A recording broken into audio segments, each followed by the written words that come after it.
Hey everybody, what's going on? Welcome to the show again. We're here, the Spro Coffee live stream coffee Q&A that we do weekly on Tuesday mornings at 10 a.m. Eastern. So thanks for tuning in, and if you're watching the restream, thanks for tuning in as well. If you have any questions or comments, drop them in the comments below, or if you're here live in the chat box here. So what's happening? Everyone's doing well? The week's been pretty good. The weather this morning is really quite nice. I'm really pleased with the weather. We're getting a little bit cooler. We had a few days of cool a couple weeks ago. Then we've spiked up to hot and humid again, and now we're back to cool, and that's a pretty good thing. So today's topic today is going to be we're going to be talking CBD coffee with Joey Jacobson, who actually is a been a long time guest at Spro, and he came in actually in July and was like, hey, this is right before we closed the Hamden shop. And he was like, hey, I've been working on this CBD coffee. Would you mind tasting it and then give me your thoughts on it? I was like, yeah, absolutely. But I said to him, you know what, it's going to take a little while for me to get to it because, well, we're closing by the end of the month and I've got to get everything out. And then finally I was going to get to it in August. And then, we're building out the roastery here and expanding it. So that's really taken my time this last month and a half, and so really it's been difficult to get to. So finally I got to it, and we're going to do it today. So I've been keeping this coffee frozen in the freezer for the last, what, gosh, must be close to 8 weeks now that I've had this coffee. And here's something: if you're thinking about how to store coffee, I've come to the point where I definitely think freezing is the way to go. Actually, we've been freezing coffee, gosh, for well over 15 years now, since we were doing coffee early on in the J. Shea Vice days. And basically what happens is, if you bear in mind that coffee itself is 2 to 3%, roasted coffee is 2 to 3% humidity at the most.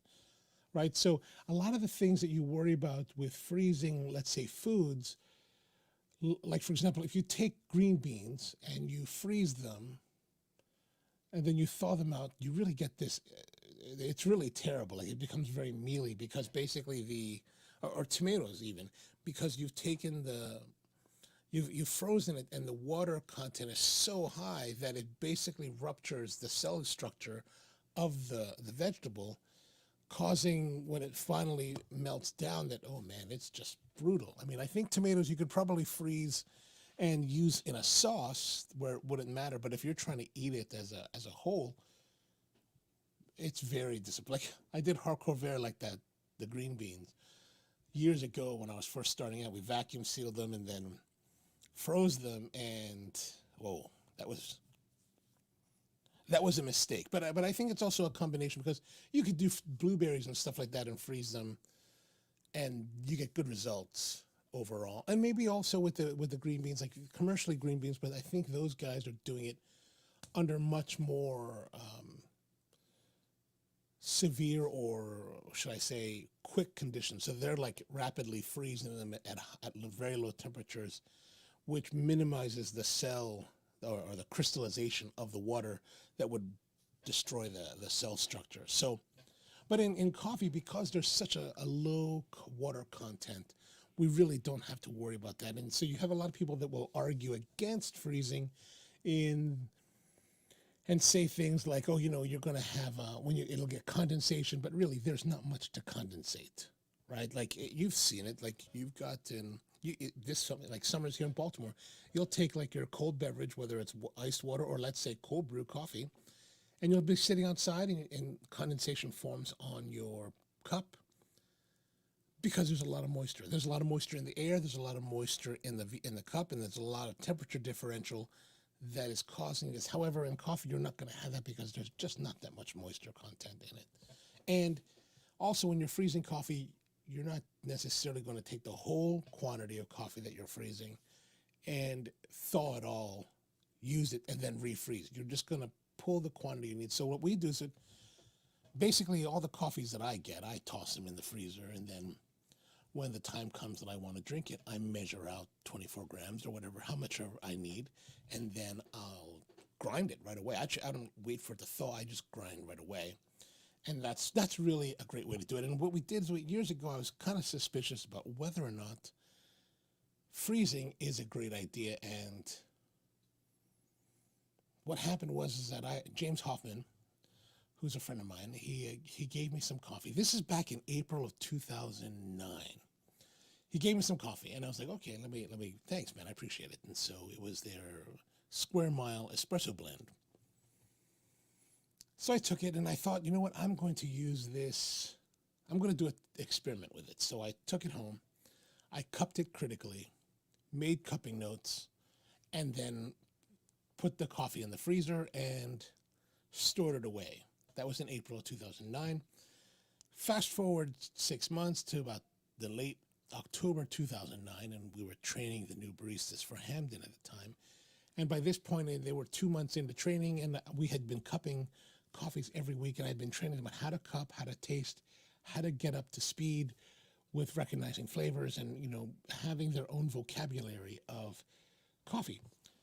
So we do blind cuppings, and I took the Square Mile and I put it as one of the cups on the table. And I just let them have it. You know, of course, during blind cuppings, I don't tell them anything about the coffees. They just cup and taste, and then we discuss after the cupping what they tasted. And so we made notes on the board about what they tasted, and then I showed them, okay, this is my cupping sheet from April. We put the notes on the board. I wouldn't say that it's exactly identical, but there's a lot of incredible similarities despite 6 months of frozen storage. So I really, that was one of the things that helped to confirm that early on and that was about 5 years into freezing, that freezing is really a viable method of keeping your coffee. And a lot of people will spend a lot of time thinking about, well, what kind of container do I need? We don't do that. Like, for example, let's say Tim Wendelbo, he gives me some coffee in his Tim Wendelbo bag. That whole bag is going in the freezer. So I don't worry too much about changing into all these fancy containers. Mainly the bag will work. I can roll the bag up into really small, maybe like a tube or just some kind of small size, and shove it in the freezer, and perfect. So that's what we've been doing for the CBD coffee. We've kept it in the freezer, and yeah, it's been there. Now it's been out. I took it out just a little while ago, ground it up, and that's what we're going to be tasting today. And so like I said, this coffee came from one of our guests, Joey Jacobson, who I've known for, many, many years now, maybe probably at least 10 years.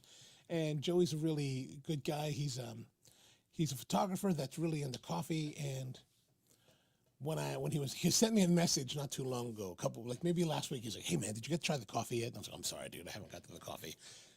Let's do it on the show. And I thought, let's put it on the show, and this way we get to it and really enjoy it this way. So I see that Joey's around, so let's bring him on board so we can talk to him. Joey, can you hear us? Yeah, I can hear you. Excellent. Welcome to the show. I appreciate you coming down today. How you doing? I'm good. All right. So tell us tell us about this. Well, first of all, tell us about yourself. What are you doing? Because you're a photographer, right? Yeah, I'm a photographer. All right. And people can follow you where? On Instagram at NodJoey, is that right? Yeah, NA_Joey. Excellent. So tell us about a bit about your photography work. And yeah. Well, yeah, I've been doing photography for 25 years now. I think it's been pretty much. One day I was dating a girl and picked up her camera and just started taking pictures and liked it. Oh, right. I picked up photography literally. Just picked up a camera and never really took anything to it until I put it behind me, and Excellent. then I was just naturally at it. I mean, in my whole family, my mom was an artist and so forth. We're all artists or creators or something along that lines in my family. My grandfather was an inventor. He invented the cigarette filter. Excuse me. Really? So he was working for who when he did this? I think that was down probably. I think he was working for one of the big chemical companies back then. I didn't know this history about my my own family. You know, I mean, they mention it. You know, with my, you know, I had to Google everything. You know, I don't Wow. even know the real history because my father actually did a whole family tree, and we lost all those records like 20 years ago when we moved. We lost a lot of stuff, so Wow. I have a lot of history of my family and so forth. You know, it kind of went with the family members in the sense. Yeah, yeah, yeah. Excellent, excellent. Wow, that's some interesting stuff there. The guy that created the filter for the cigarettes. That's Yeah, and amazing. yeah, and he had a fishing company too. He had a health food store. My Wow. grandfather, this is back in the 80s, 90s. You know, we're talking. You know, from the 50s on up. You know, he's had these businesses. And Wow. anyways, All here in Baltimore or no, in Kingston, New York. oh, My okay, family's okay. from upstate New York. Yeah, Okay, originally. gotcha. Yeah, yeah, and we and out there, he had actually his house was bought by the historical society, and so one of the oldest houses in the U.S. It was, and now it's now you could go there and tour it. Wow, really? Yeah, Wow. Grandpa Jacobson, you can tour his house. That's excellent. yep, All right, so tell us what when you as a photographer, yeah. what kind of photography are you focusing on? Do you Oh, have a focus? yeah, so I do a lot of macro stuff lately. More of I'm doing a lot of work under microscope. So it just got smaller and smaller with my photography, and I geeked out more and more. And I've amassed a lot of equipment over the years, to do macro work, and it just Hmm. got smaller and smaller. And like I said, I've gone to I have a research grade microscope. Yeah, I probably have it in my stream. I have my Oh, microscopes. this one here. That's one of them. That's Wow. that's just a stereo microscope. That's so that one I was just taking normal just those. That's up to like I think a 20x. That's microscope. Okay. And you Uh, have I deeper? have a Nikon Optic. Yeah, I have another picture in the stream of all of them on a desk. Uh, Okay, I'll look for that. uh, so so uh, so what? And that's a research grade microscope. It does peak and polarization, and it does fluorescence. You know, it depends on whatever filter set I actually put on it and lighting to the microscope. There's Oh, the you have patent of my a filter. grandfather's. Wow. Yeah, I wasn't. That's his patent. Wow.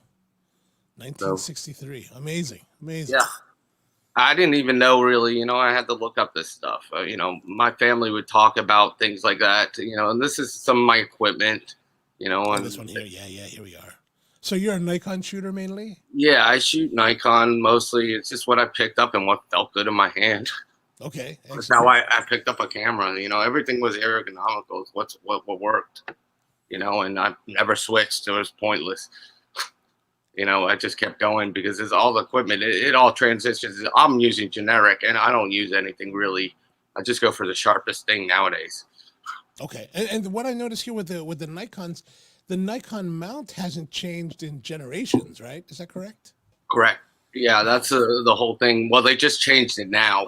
Unfortunately, they just changed the mount to that new F or whatever that ZF. Their new mount. Oh, You I know, for see. the for the full frame micro cameras. What are those? I don't know what those are considered. Mirrorless, right? Yeah, that's Oh, a right, right. mirror The mirrorless source. cameras. Yes, yes. Yeah. Yeah, I guess they have Ooh, there's so my much mom. control now. There's my mom. She was at Artscape. That was for Oh, that this is was your an mom article here? of her. Yeah, that was my Oh, mom. wow. Lovely, lovely. So she was in Artscape. I mean, you give you the idea. I mean, we were all artists in my whole family. So, But her art was crocheting, is that correct? yeah, that was one of her arts. Oh my Oh, god, wow. she did so many. She used to make little doll houses. She'd sew the little rugs. I mean, hand sew or stitch or make little rugs, Oriental rugs, and all this stuff. It was crazy. Oh, that's awesome. She was so talented with the crafts, with that kind of stuff. You wouldn't. I couldn't believe what she made out of that stuff. Oh, that's fantastic. That's fantastic. But Oh, yeah, nice. and And this is your car, I imagine? no, I wish. I wish. My car right now. I just got a normal Volkswagen Jetta. Okay, okay, okay. With the Dino wheels. Oh, I would love to. That was a Oh well, yeah, that was a Dino. Yeah, you're right. I'm sorry. I'm like, bah. It was a little bit of time since I've seen that car. See, Yeah, that's what yeah. happens with my cars around here. They get stolen. Literally, they Oh stole gosh. 2 rims off. Yeah, I got a picture of it. It's bad What around what here. what what They part took of the 2 rims. city? Where are you in the city? I'm in Curtis Bay, right at the tip Oh, of Curtis Bay, Brooklyn. is it I'm is at, it is it more prone to cars being stolen in Curtis Bay? this area is there's a lot of drugs. It's a lot of, Uh, it's more drugs is oh, I what's see. going on, and it doesn't matter what you have. They Gotcha, just steal it. gotcha. So yeah. So anyways, the macro stuff. It's just been going for a long time. I love people and all. I used to do that professionally. I've worked at Life Touch and places like that over the years. Doing photography. I've worked professionally. I've shot events and had corporate clients. You name it. I've worked for like I used to do like events for like one of the pharmacy Farm D basically. Farm Oh, D okay. events. Those were interesting, yeah, because they would get like whatever star to come in. Like I shot Todd Heap because they had him come in and just be a guest speaker and say, hey, this drug is great, basically. Oh, that's And awesome. That's let me awesome. take a picture with you with all the people that are whatever doctors. It's a bunch of doctors that are wine and dining, Okay. and literally I'll just take pictures of the doctors with the star. Oh, okay. Okay, interesting. All right, so let's get into the coffee a little bit. We're gonna brew Yeah, some here. That's from the sample you gave to me, and we're gonna do it in this clever brewer. Oops. that, Now you can so see it's it. all organic right there. Yeah. So tell us about the coffee and yeah, tell us about the coffee first. What's the base coffee you're using? Well, I'm using Mom's because it's like the cheapest. Okay. Now, Well, not the is cheapest, this coffee but you it's bought organic. green? Yeah, it's Peruvian. The Mom's. I talked to the roaster himself, and the guy he said uh, it's all organic. It's Peruvian. Uh, it, uh, and he gave me I asked him about roasting it because I like how they roast it. They started roasting it really good. Or Okay. this is a new batch of whatever beans they got. Whatever. This batch that came in is really good. Wait, so And I was surprised. are you roasting this yourself, or or they roasted it for you? No, I'm roasting it myself. Okay, because I thought I remember in the picture with the microscope, it looked like he had green beans there. Yeah, yeah. Okay, okay. I buy them green and I roast them. So they'll sell me green beans up to like 5-10 pounds at a time. My mom's. So it's somewhere, and the cost they're selling me at compared to what I could buy everywhere else I'm still surprised at $5 a pound.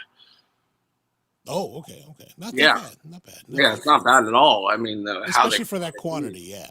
Yeah, yeah, exactly. I mean, I'm having problems, sourcing beans in lower quantities without going to online, and then I don't know what I'm getting.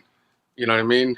Right. Right. I'm really hesitant about ordering anything online because I hear, especially what's going on with coffee, it's going up and up and up. So that means that I'm going to get more and more fraud coffee out there. Well, I think it depends on who you go to. Like if you go to someone like Sweet Maria's, they're not going to be. They're not shysters. They're buying nice Yeah. quality and representing the coffee accurately. I think we have a comment. Let's see here. So Mark's asking, when you mentioned green bean and tomatoes earlier, what we talked about? No, actually, with green beans and tomatoes meaning green. Oh yeah, I should have made more like hardcore vert. So like green beans as far as like long vegetable type beans. That's what I was meaning. So that the when you like slow freeze at home, it tends to destroy the cell structure of the hardcore vert, and then it just has a mealy texture once you thaw them out. Oh, if you ever freeze green beans, Well, freezing vegetables. Oh, well, as far as the coffee goes, yeah, we yeah. freeze both. We have frozen green, and I freeze roasted pretty much the whole entire time, all the time. Oh, okay. Like your coffee, since you gave it to me back in July, Yeah. that's actually been in our freezers, holding. And what I found over the years is that freezing coffee maintains the coffee freshness at whatever point it was that you froze it. So yeah, I never really tested it because, like, I just go on the normal thing, and in a few months, because I'm not roasting in any kind of, you know, batch and broadness at all right now. I'm roasting Right. pounds. Well, also, but for me, I'm talking about, like, for example, like, let's say coffees that I get from other roasters. Yeah. People send me coffee. I always freeze it all, pretty much, because, well, it holds it, and so, especially if I'm tasting it, or let's say if I'm tasting a coffee and I really like the way it tastes that day, and I want to have that same experience, I will freeze at that moment, toss in the freezer to hold the coffee at that point. So, for example, like, let's say we're talking the degassing stage, or Yeah. the length of life of the coffee. So let's say 5 days degas, and then let's say 7, 8, 10 days, you're getting that really beautiful color of flavor blooming into the coffee. If I freeze it at that point, it will hold it indefinitely in the freezer at that point, so that when I take the sample out Mm. and then brew it, it gives me the flavor of that day. I understand. Yeah. All right, so we're so just so that the audience can understand, we're brewing the coffee in a clever. This is my personal clever, and using the V6, the Melita number 4 filter. We're Oh, about so 3 minutes into 3 minutes into it. And now I have to decant. And so for FYI, your, mm-hmm.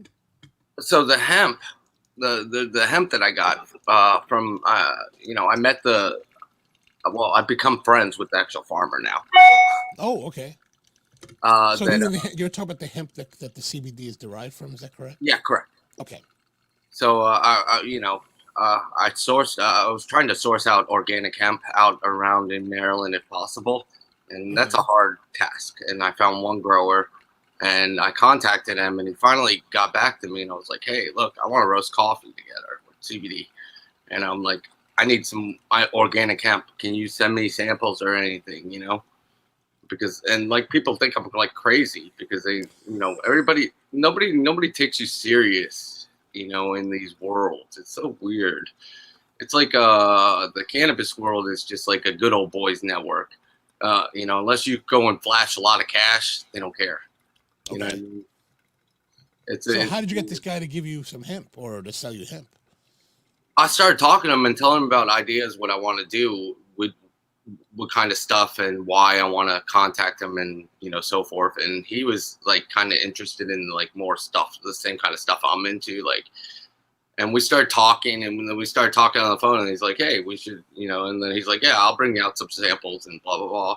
And like, we started, and then we just had some coffee, talked about the coffee and the CBD, and then hit it off and became kind of friends. And he's around the area a lot, even though he lives in Western Maryland. He's comes out here for deliveries all the time. So I've So seen is him. he actually a farmer of marijuana, or just the hemp? How Just does the that hemp work? in this state. Okay. Just he's not doing cannabis here, but they have his partner has a farm in Oregon that has cannabis. Oh, They're okay. so they have either or. I mean, it depends on because the state they Right, don't of have course, of where you course. could just transfer anything yet. But the hemp is sold. He does Delta 8 stuff too, and CBD. So the Delta Now, 8, which what is is Delta all. 8? So Delta 8 is basically CBD. Okay. So they take the CBD and they do a process to it, and it converts it to another part of a cannabinoid. Excuse me. It's one of those words. Yeah, Uh, they're definitely a tongue twister, that's for sure. yeah, it converts it to a different cannabinoid, and it's Delta 8. I don't know the exact process. You could Google it, how they convert it. But it's a pretty simple process in reality. I think they heat it to a certain temperature or something, and it breaks up, or they add another molecule. Okay. Okay. But this guy, he's delivered. So when you're getting the CBD from this, or the product from this hemp farmer, is he Yeah. delivering it to you in the CBD form already, or are you Yeah, processing it yourself? yeah, I have pictures of it. He gave me it actually in bubble hash kind of form. So, but it's it's non-solvent. Okay. So it's solventless. So it's just all that is. Bubble hash is just when they put it in ice and then shake it around, and then Okay. the trichomes fall off of the plant, and that's where the cannabinoids are stored. The CBDs in the trichome area, the same one that the THC and CBD are all. It's all in one little molecule, in I that see. cone area. Uh, I So have is it a liquid form that you're receiving it in, that you're working with? yeah, I have pictures of it on my Okay. stream of the coffee with the coffee beans. It's all in there with the coffee roaster. So, uh, and so, anyways, I tried it, just in that raw form, and basically I put it in my roaster, and I used water to adhere it to the beans, and just roast it together, and that's our result. Wait, so you're soaking the beans with I the soak them in CBD? water for a second, while I moisten them. Okay. Moisten. You know what I mean? Just I I, Now, I, now I rinse them why? in water.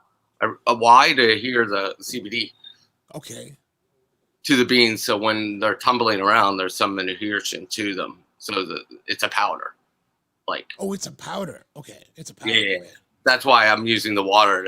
I don't want to put any binders in the coffee at all. I want it just organic coffee. I don't want anything like normally they bind CBD with an oil in coffee. I'm trying to use the coffee oils to bind the CBD. I see. I see. So you're using the water just as a mechanism to have it adhere to the beans.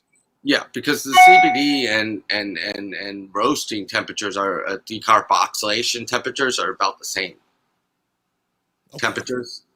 So in theory, in theory actually, if you have old CBD, it's already decarboxylated.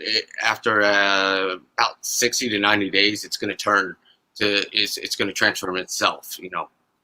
The When you say chemically, transform yourself, what does that it mean? chemically transforms. It will It, chemically decarboxylate over time. These molecules, if they dry up basically and they change. but what happens when they change? They change to a different molecule in the sense like CBD could become like CBN kind of thing, or different kind of molecules of the same molecule. I see. But does that reduce the effectivity? No, actually, it could. When you decarboxylate it, that means it's activated. So over time, THC and CBD will decarboxylate itself. So within 90 days, usually, if after pick dried and you just leave it out, laying out in normal temperatures or whatever, it's going to decarboxylate. Normally, it's going to over time the molecules themselves. It's just what happens, and then so it would be activated. That means when it's decarboxylated, it's active. You don't have to heat it to activate it. The CBD. CBD has to be activated in the raw form, or else you have acid. It's in an acid form, and then it turns, and then it changes to that.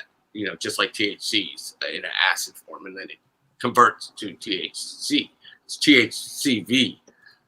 They're different molecules, and they convert over when they get heated.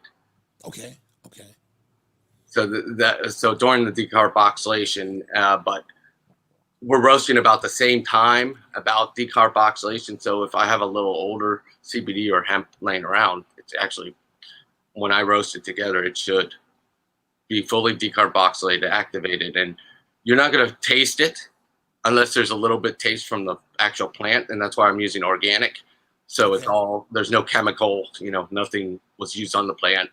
The plants I used were all, it was organic hemp. And this one came from PA. It was not something he grew. It was from another processor in Pennsylvania, but it was Okay. organic hemp. He processes for other hemp growers.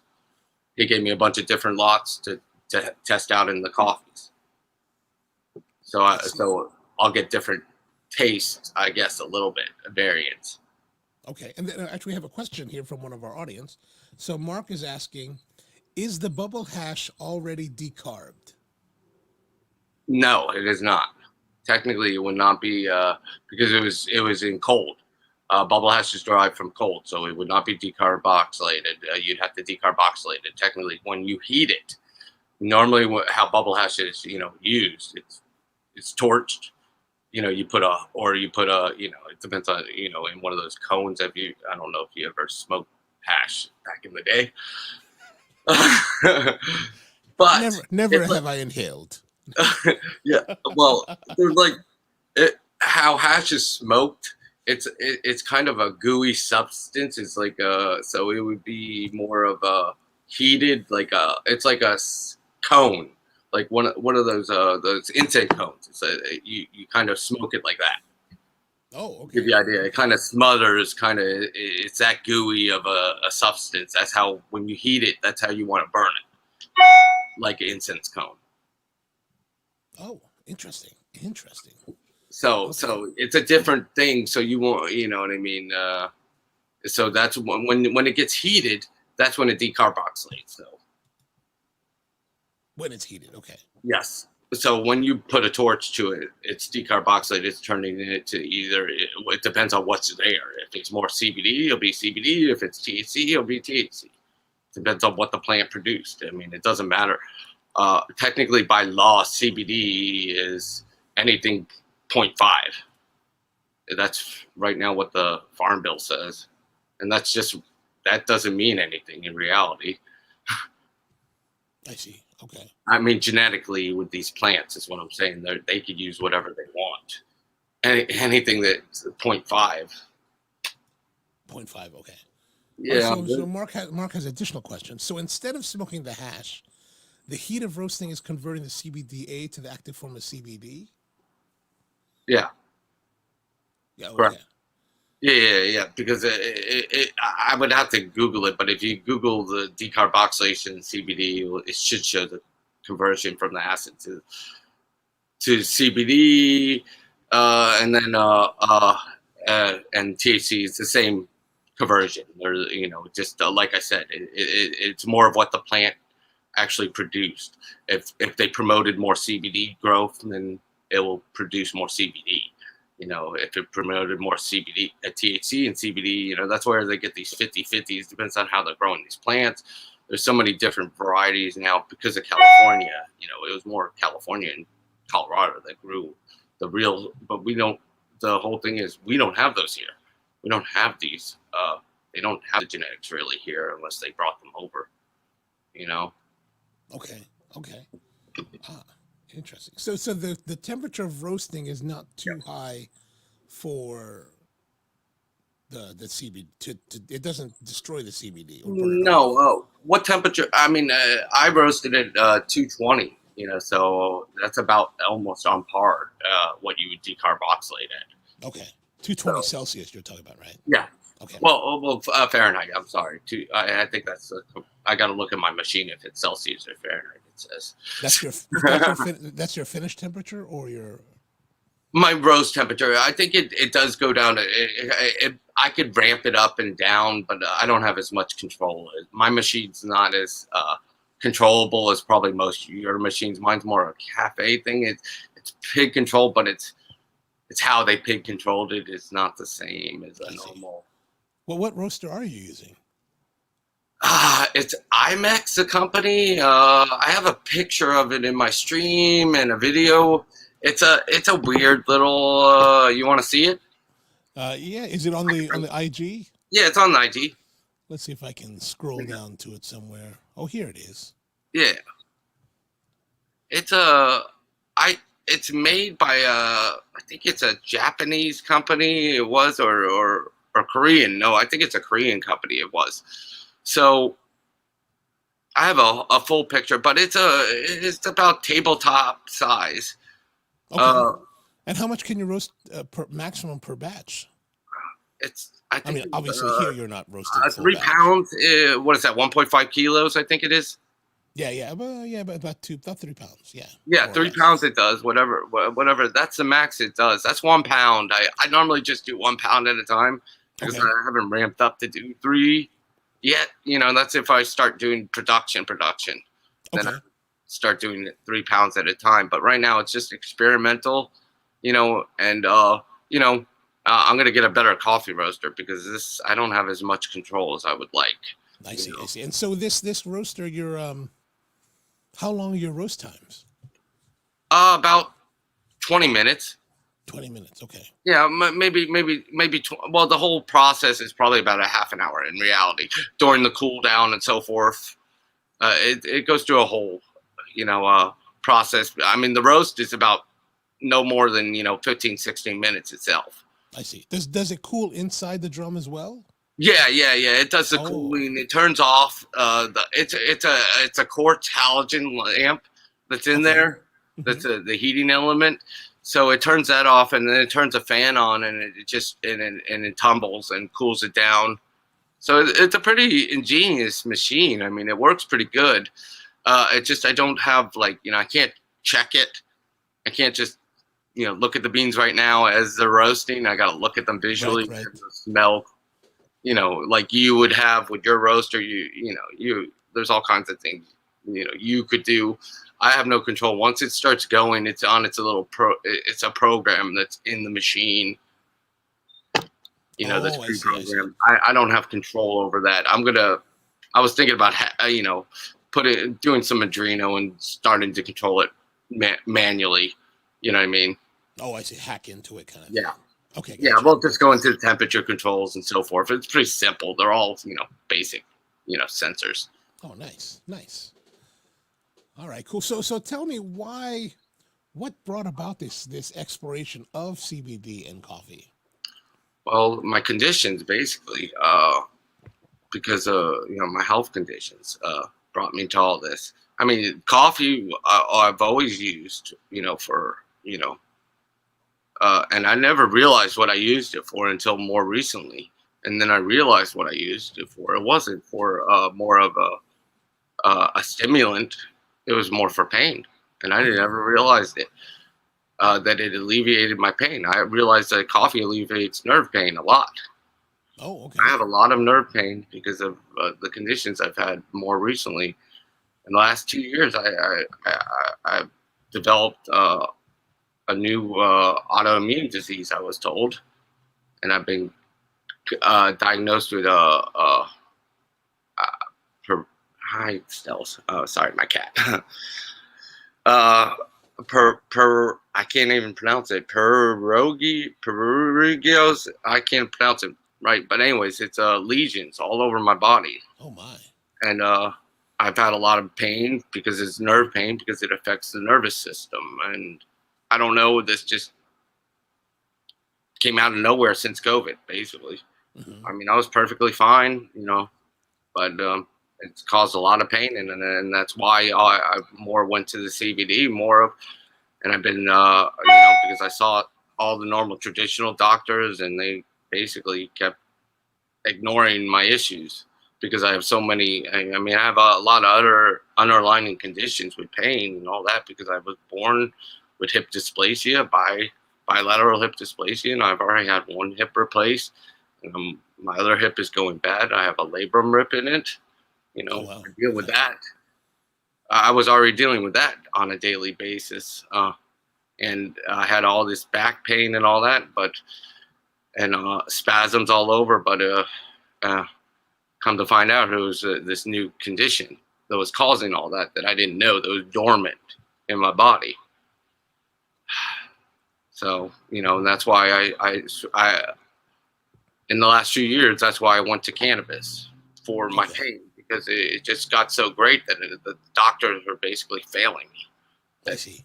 And they're trying to give me pills constantly, and I gave it all up. I stopped seeing the doctors. I got sick of them. I mean, I have so many conditions. I had so many, it seemed like I was like almost like everything was going bad in my body all at once. And like I said, I just gave up everything and I went to cannabis, and my life has been so much better. I mean, it's not a bad thing. It's just alleviated all the pain. I mean, not all the pain. I still have pain with this new condition, but it's the only thing keeping me going. I mean, really. I mean, if I was taking painkillers, I'd be dead by now with all the pain that I have. I'm sorry. They were just giving me left and right whatever they wanted. They didn't care. Doctors don't care about you. And then you know, it's so ironic that I switch over to cannabis, then they get mad at you because you switch, because then you stop seeing them.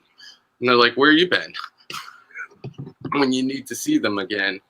That's the whole funny thing. And then I go see a pain management doctor, and he's like, I don't want to see you anymore because you're on cannabis, basically. I see. So how does CBD differ from the cannabis? Just different.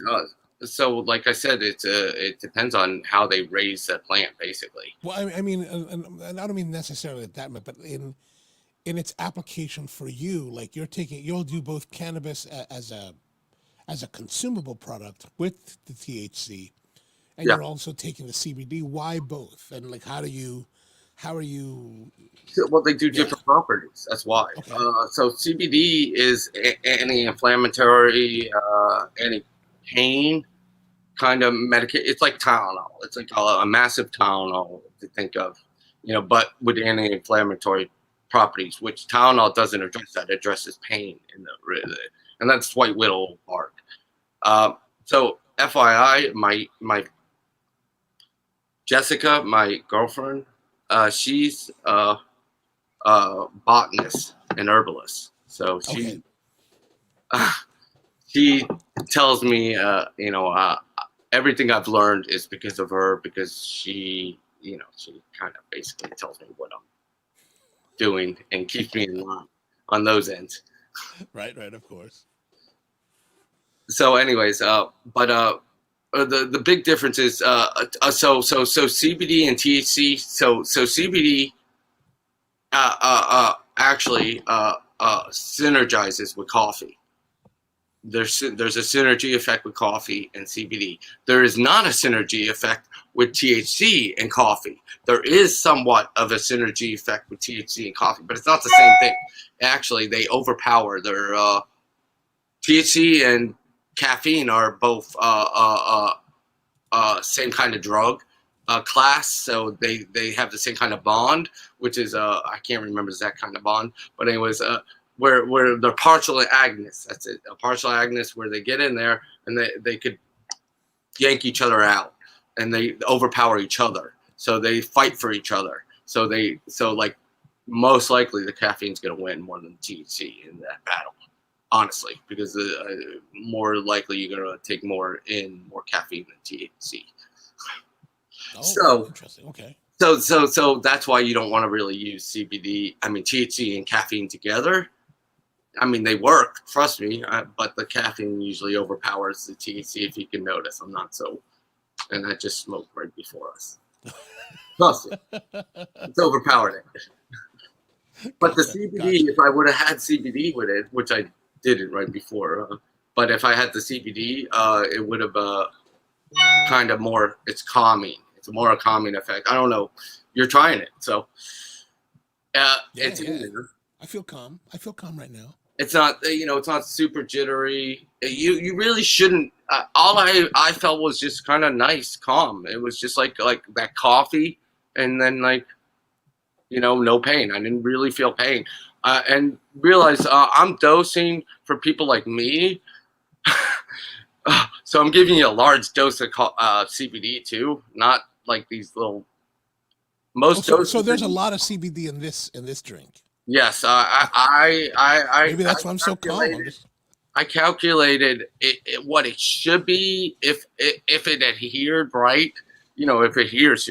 See, that's the whole thing. I got to get down the adheres, and so I'm gonna try next time doing a lot more. I'm gonna pulverize it basically.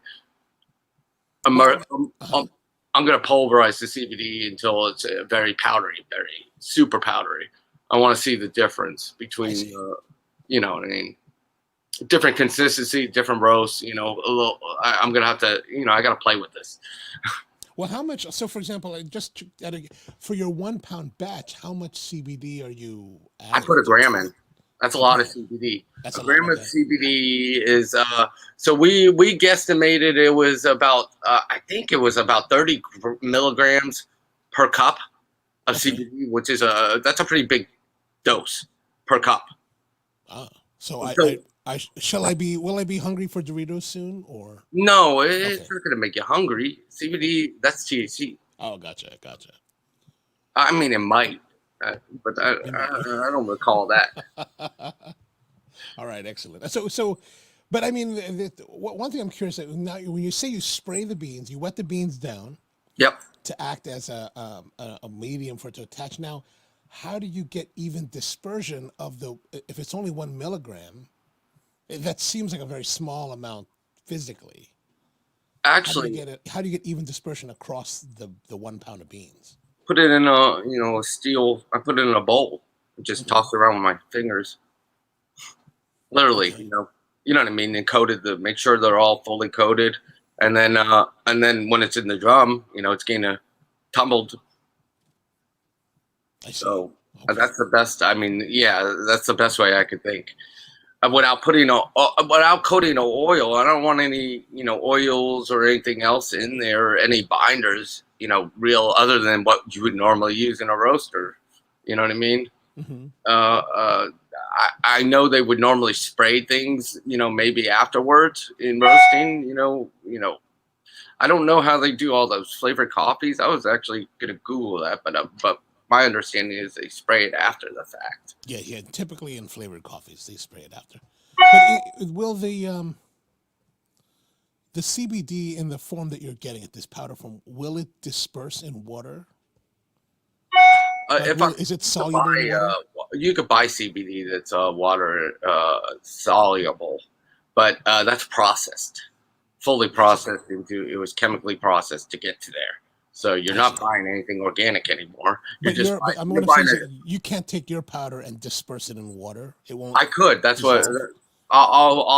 what they're doing. Either they're adding in a binder. So the nano stuff has a binder in it, and they're just basically blending it.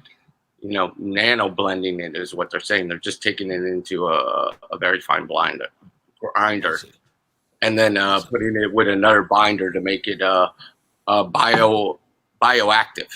So your skin or whatever is. What I'm asking really is in your situation. Yes. With the powdered CBD that you're receiving, is that soluble in water? No, not right now. It would not be soluble. So you have to mix it with something else in order to get it to disperse in water. Okay.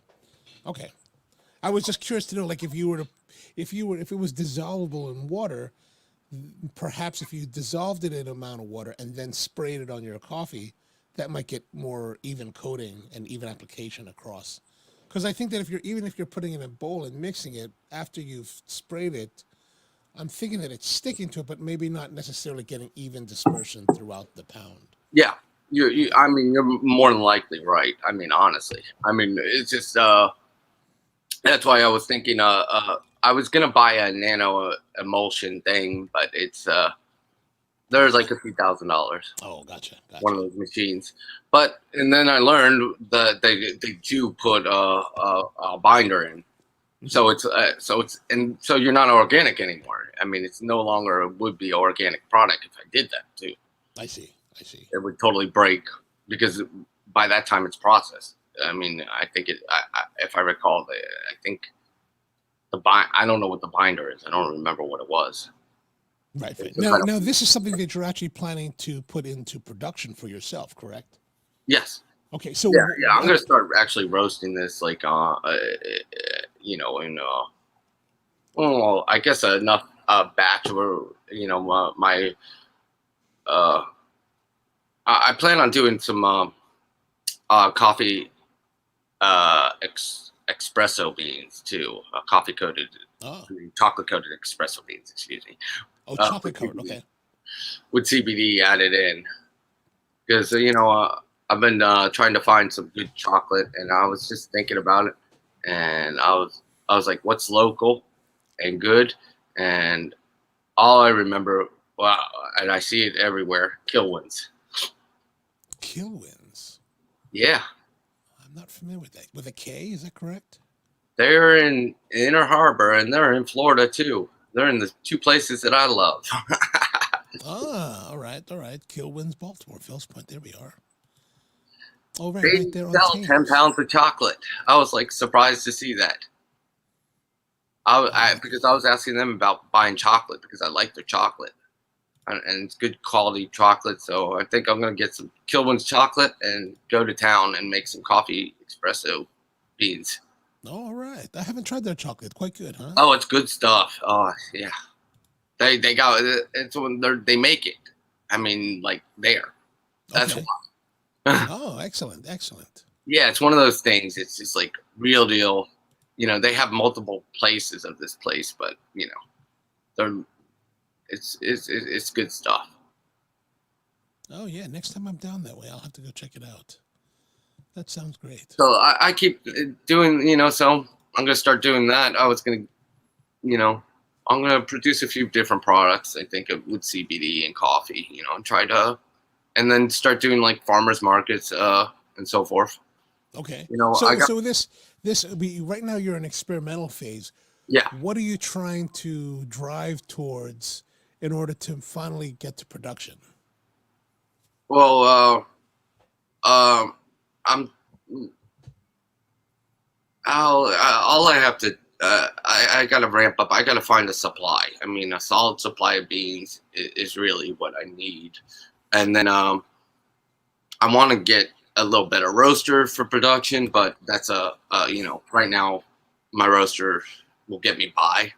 You know, for the meantime, I mean, it does a good job. I mean, Jay. Oh, forgot to ask you, how do you like it? Oh, I'm enjoying it. I'm enjoying it. It's got a really nice, mellow kind of coffee flavor to it. Nice cacao, but also slightly bright, but really enjoyable, really refreshing kind of coffee to drink.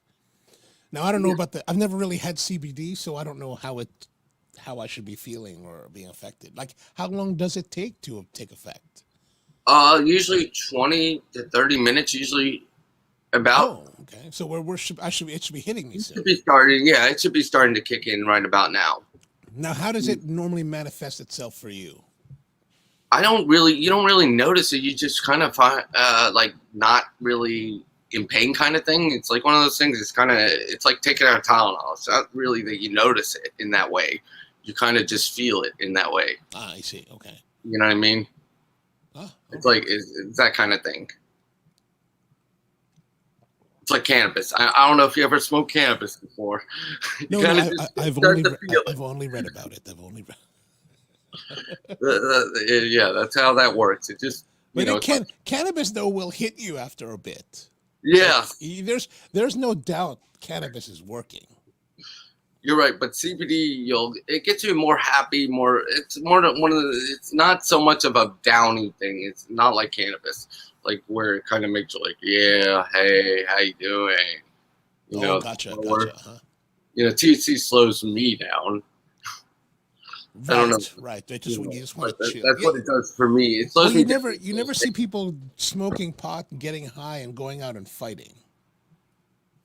No. You know, like alcohol, everybody wants to fight. Everybody's Superman at that point. Yeah. Well, at that point, I just want to sit down and chill. You don't want to fight. Yeah, exactly. That's why I never see guys that are high fighting. They're like, yeah, dude, I'm just chilling. It's like, right on, man. Dude, you get why all these gangster dudes out here in Baltimore smoke, because all the shit they got to deal with out there.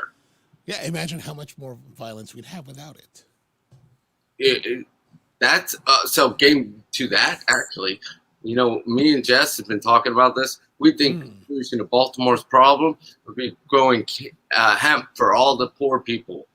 We just put a bunch of hemp fields out there and they could process it and they can make the money off the processing, off all that CBD products they're selling to the mass, to the world. So they might as well make money off of it. You could throw a bunch of containers out there in the hood and on a bunch of the vacant lots, and there we go. And you throw some lights and all that, and then they're contained and they could all fight over it. I like that idea. Unfortunately, the problem is that, you know, the way our system works is that you've got all these people that have been producing marijuana for generations now under, illegally, a lot Yeah. of the minorities. But once legality came, it's got to go to rich white people. You're right. And I think that they'll never allow neighborhood people to grow like CBD or hemp products to make their own money. They'd want to have there has to be some kind of conglomerate to control that, I think. Right now, like I'm working with my farmers. I'm in one of those local farmers co-op thing. The Curtis. What is it? Can't even remember the name of that place that my farm is. Curtis Bay. Yeah. Oh my God, it is so bad around here. Look, they stole a goat. They stole a goat. All right. So yeah, Wow, the beginning of that COVID sucks. in March. In the beginning of COVID, they stole a baby goat. They just got goats at our little community farm, Curtis Bay Community Farm. So we just got these little new goats, mom goat and 2 baby goats. Like that weekend, me and Jessica was walking around. We saw them at the goat, and we're like, "Oh my God, goats!" We were happy to see goats at our little community farm. We're like, "Oh my God!" But it's in the hood; they can't handle it. And wouldn't you know it? 3 days later, somebody stole a baby goat. Wow. From here, and then it was crazy. And they had a barbecue. What? I mean, that to me seems why you'd steal goats. Like you steal. It was in the middle of the night. So in the middle of the night, some kid broke in there and like stole a goat. I'm not joking. Did they ever find out who did it? Well, that's the whole funny thing. I got a little story about all this. Me and Jess rescued this goat. Actually. Oh, okay, good. So good. I got a story in. So anyway, so like the next morning, we weren't part of this community farm, but the guy from the community farm at that time, we just, came around our alley in the morning. I was in my back watering, our garden in our back, and came around. Hey, have you seen a baby goat? And we're like looking at him, like kind of like, huh? He's like, and he told us that some kid broke into the community farm and stole a goat, and he's looking for the goat. And we're like, what? And we were like, and we were upset that all that happened. Yeah. So anyways, a few days later, I'm hearing noises in the woods, like spooky, eerie noises, like sounding of like a goat-ish. Uh-huh. So I call Jess, and I tell her, I think I hear the baby goat in the back of the woods, because we have like behind our house is like probably 5 miles of woods and all that. Well, it's becoming a new community. They just developed all that land. Okay. Ryland Homes. So we have all these back dirt roads back there now. So anyways, she gets home and like, we're like, let's go for a walk because she heard the noise. I just heard the noises right before she got here. We went for a walk, and as we're cresting up the road back to our house, we walked around to the farm, walked back. It's only like a block radius, from our house. This farm's like that close to where I live. It's only 2 blocks away, and we walked that distance and then crested up to right where my house is at Church Street and West Bay. And we see a figure carrying like a dog crate, across the street. And it looked like a figure just in that video that they showed of the guy stealing the goat. I'm like, oh my God, I think that's the goat, Jess. And she, because of my hip dysplasia, I can't really run. So Jessica ran and chased the guy out, and the guy, I'm not joking, she caught up to the guy and chased him down. And she's like, and he dropped the goat, the baby goat. It was in the dog carrier. He was how old is this guy? The baby goat, we guess. We don't know. But she chased him down. It was funny. That's awesome. I mean, That's for awesome. Me, Jessica used to be a park ranger, so she's hardcore with all this stuff. She knows what she's doing and all. She. That's awesome. Funny. But yeah, it was. Well, how old is this kid? Oh, I don't know how old he was. I think he was like he must have been like maybe 16. He was young. It's a young kid. Not that old. Okay. Yeah, it was a kid. It was definitely a kid. It was, and then like we got the baby goat, so I had to call 911, and because I didn't know the people from the farm, I just called 911, and they finally got a hold of somebody in the farm and let the goat in, and we were like, we were like, and then somebody just they reported it as anonymously returned. We're like, okay, whatever. We didn't want to take credit. We just were happy the goat was returned because this is it's just disgusting around here. This kind of things that happen. But it's on my Instagram. The little goat, my little. Oh, is he on your Instagram? His name is Eddie. Let's see if we can have a look at him. Yeah. I got pictures of him all over. I see him a lot. That's funny. I go out there and feed him all the time. He loves the mint. That's all I know. My little buddies, the goats. This is my little patch of heaven, that little farm for the area, because my little area, I can't walk around my area. I live in a pretty bad neighborhood. There's a lot of... oh, you can't walk around Curtis Bay? It's that bad? Not at night. No, once there's too many gunshots around here. I'm telling you, there's people get killed left and right around my area. I don't walk around here. Wow, that's crazy. I don't go out. I really don't go out by myself. I'm afraid of. Literally, I'm afraid of somebody actually trying to jump me or whatever. Is where I am. Wow, crazy. All right, so we got to wrap it up things soon because we're only here for an hour. But tell us, so how long do you think before you're actually ready to go to market with your CBD coffee? I think soon. I'm trying to get ready. Everything.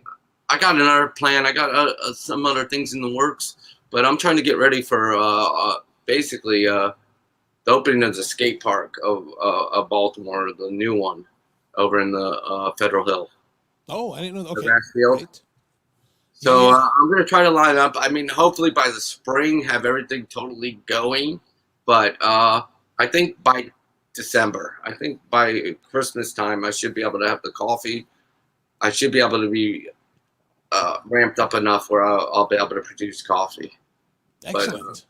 But, excellent. It's just getting together all the components, together enough to do it all in the volume. All right, excellent. All right, so let us know, and then people can follow you mainly on what, Instagram at NA_Joey. Is that correct? Yeah. All right, excellent. Well, thank you very much, Joey, for joining us. I really appreciate you taking the time to spend with us today. Thank you. All right. Well, we'll see you next time. All right. Have a great day. All right. See you later. And that was Joey Jacobson. Thank you very much, Joey, for joining us today. He's been an old guest of ours at Spro for many, many years, probably at least 10 years or so. And so he's producing CBD in the form of with coffee.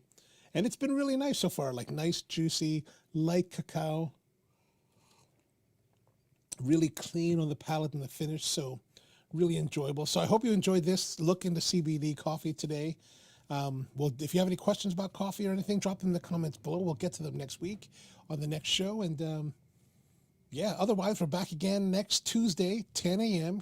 Eastern Daylight Time. We're still in Daylight Time. So Eastern Daylight Time, 10 a.m. So Tuesdays, 10 a.m. coffee Q&A. And then if you're interested in more coffee and about cigars, we do a live stream on my personal channel, the Ono Coffee channel, ONO Coffee. That's on Thursday nights at 8 p.m. We run that for about 2 hours, and we do coffee and cigars. And we've got a coffee this week, and then we've got a cigar from Warped that's going to be up. It should be a nice time. And otherwise, if you need coffee, don't forget to go to sprocoffee.com, where we've got all of the coffees that we produce and a lot of single origins, some beautiful blends, and you get that there. And other than that, that's about it. So thank you very much for tuning in, and really appreciate you spending the time with us. Again, if you're watching us on the replay, drop your comments below if you have any questions. Thank you very much. Really appreciate you. Have a great one. See you next time.